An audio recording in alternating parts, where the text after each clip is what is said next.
For our next project, let's work on an art journal page. So I don't do this a lot in my actual art journal. I tend to have a written journal or a real journal where you write out things that I use for more words, text, that kind of thing. But this can be fun too. So I've sectioned off some squares, and I'm just going to go about decorating those and just adding a little more to this page. But then at the end, I'm going to digitize this. And so one of the things I like to do is create something in real life, so to speak, using paint, using, all the supplies that I talk about, and then pulling that into Photoshop. And so you don't have to do that, obviously, if you have no interest in that or if you don't know Photoshop, but that's something I like to do with that. And in this project, that's what I'm going to do, and I'll show you the end result of a journal page that we can actually print out and use over and over.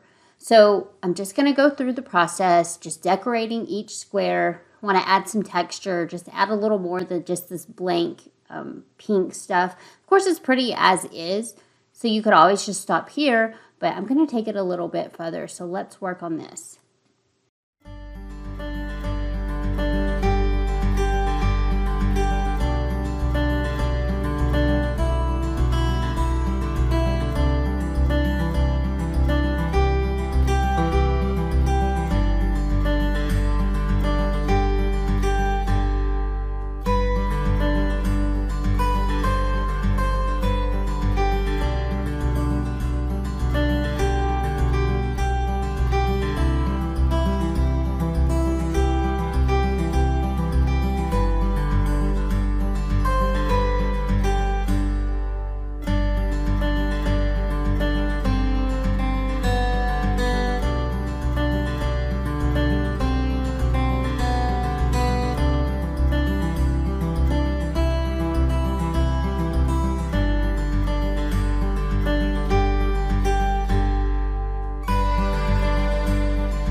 So at this point, I am just feeling, I really like that it's kind of messy, right? Like the lines aren't perfectly straight, but I'm really feeling like we need to just take it to the next level and really get some texture in there. So I'm going to just paint in this square, add some texture. I'm going to work kind of fast, or my goal is to work fast because this is going to dry really fast, and I want to take advantage of it being wet because that's where we can add in the texture. So I'm just going to fill this in with this light kind of off-white color. I'm actually adding in some water as we go too, so it's not just straight out of the tube. I like to add water because it makes it where it's a little bit more, where obviously it wouldn't dry as fast, but it just makes it a little bit more translucent. So because we do want to see that layer underneath. That's my goal for this, is to cover it up. I'm going to cover it up as quick as I can, adding in that water to the paint, just mixing it, covering it up. But then at the end, I want to take some of that top layer off, add some texture to it, but then also allow that underneath layer to show through. So let's just, you'll see the end result. It's kind of a cool end result. This is a great way to add in the texture, the depth, just something that's a little more interesting than just, the pink squares.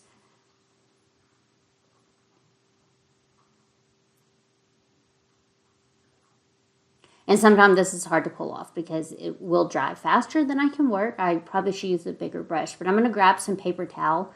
And so I have a piece of paper towel. I'm just going to kind of scrub it on there so it's going to pull that top layer off, and it just adds such cool texture. And so at the end of the video, I'll show you a close-up of where you can really see that texture. And so I want to keep going. I like this effect on here. I think it adds so much to it. I love the mix of the texture, the distress over it, and then also with this chalk. I'm using this soft chalk. I think it adds a nice complementary style to it, just that grungy, scrappy, kind of messy stuff.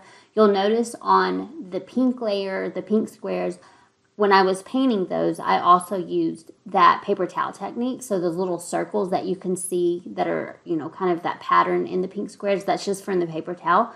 So usually when I go to the grocery store, when I buy my paper towels, I will tend to look for ones that have some unique texture in them. So I'm just going to keep on adding. I want to add in some, let's go with like it's kind of a lilac-y pink color. I think it was fuchsia, yeah, in the bottle, but I mixed it with a little bit of that off-white that I had left over from the bottom square. Again, I'm just doing the same thing. I'm adding in that water because I don't want it to dry fast. In fact, let's get a bigger brush and we're just going to go crazy with it. It doesn't have to look pretty. It doesn't have to look perfect. I'm not into that. Like, I love that, you know, things can look distressed, worn, torn, all that, and just be really beautiful. I love, you know, just like a good aged patina kind of type look, you know, where you can see that it's maybe been around for a while. Obviously, this hasn't, but we're going to go for that technique anyway, or that look. This came out really cool, too. I like this a lot. It has a nice square. Again, that underneath shows, but then you still see that top layer. And then all that paper towel layer, or that pattern from the paper towel, like it's still shining through, and then we put more pattern on top of that. I'm really feeling this, so we're just going to keep doing this, and we'll see where we end up.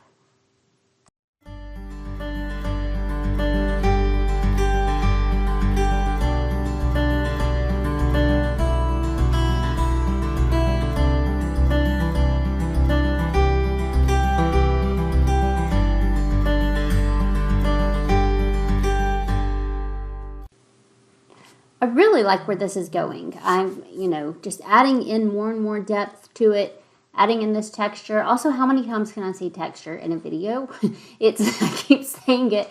I don't really know what word to use other than just like that distress, that whatever, the dimensions. So to me, it's all interest. So we'll just say adding in that interest. So I'm definitely going to take this and then turn it into something else after we get finished with it. So I'm going to add a little bit more, and then when I like it where it's like a good ending, I'm going to take a picture of it and then pull it into Photoshop and turn it into a digital journal page, as well as having it in my art journal.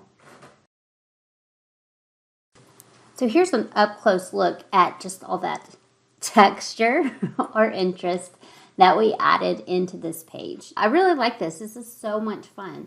So at the end, I just took, you know, I don't do very fancy digitizing. I'm sure other people do it in different ways because you could always scan it in. For me, it's just easiest to take a picture with my phone and then pull it into Photoshop. That's a whole other lesson. We covered, you know, Photoshop and all that in Design Business in a Box, if that's something you would like to join. Or maybe you have and you want to use this now.